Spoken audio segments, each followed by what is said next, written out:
গত ১.৫ বছরে নানা সিদ্ধান্তে স্থবির হয়ে পড়া বাংলাদেশ ভারত বাণিজ্যিক সম্পর্কে আবারও গতি ফেরানোর ইঙ্গিত মিলেছে। বন্ধ থাকা কিছু বাণিজ্য সুবিধা উভয় দেশের সিদ্ধান্তে হয়েছিল বলে জানিয়ে আলোচনা শুরু হওয়ার কথা বলেছেন বাণিজ্য মন্ত্রী। ভারতীয় হাই কমিশনারও বলেছেন গভীর এই বাণিজ্যিক সম্পর্ককে এগিয়ে নিতে দুই দেশই আগ্রহী। রোববার সচিবালয়ে বাণিজ্য মন্ত্রীর সাথে ভারতের হাই কমিশনারের সাক্ষাতের পর সাংবাদিকদের সাথে কথা বলেন তারা।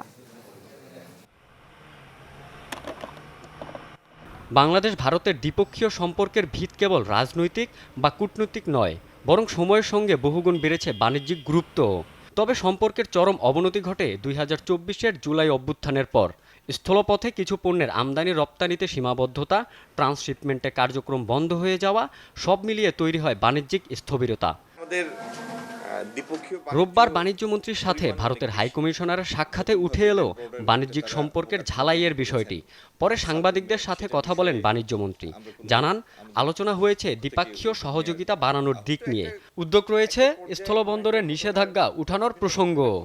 আগামী দিনে যেসব বিষয়ে বাণিজ্যিক ক্ষেত্রে দ্বিপক্ষীয় সহযোগিতার ক্ষেত্রে উন্মোচিত হচ্ছে। এবার নগদে পাচ্ছেন হেলিকপ্টার অফার, তাই কেনাকাটার পেমেন্ট নগদে করুন আর বুঝে নিন ২০০০ টাকারও বেশি ক্যাশব্যাক সহ হেলিকপ্টার রাইড। পেমেন্ট শুরু করুন আজই। হতে পারে এই সমস্ত বিভিন্ন বিষয়ে আলাপ হয়েছে। যদি হরমুজ প্রণালী বন্ধই হয়ে যায় লম্বা সময়ের জন্য, এটি তো সি নেভিগেশনের জন্য সামুদ্রিক রুটের জন্য এটা খুব একটা গুরুত্বপূর্ণ একটা রুট।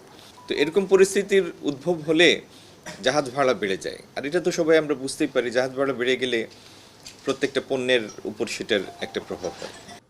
ভারতীয় হাইকমিশনার বলেন, বাণিজ্যিক, অর্থনীতি সহ জনমুখী সব বিষয়ে নতুন সরকারের সাথে ঘনিষ্ঠভাবে কাজ করতে আগ্রহী ভারত। সমন্বিত পদক্ষেপে বাড়বে দ্বিপক্ষীয় বাণিজ্য ও অর্থনৈতিক সম্পর্ক।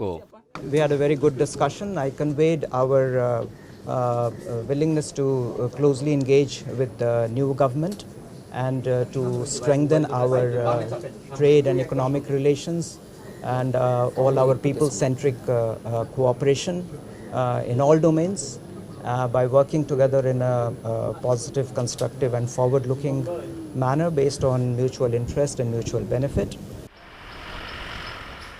ট্রান্সশিপমেন্ট নিয়ে আলাদা করে কোনো আলোচনা না হলেও দুই দেশের সৌহার্দ্যপূর্ণ পরিবেশে সম্মিলিতভাবে এগিয়ে যেতে চায়।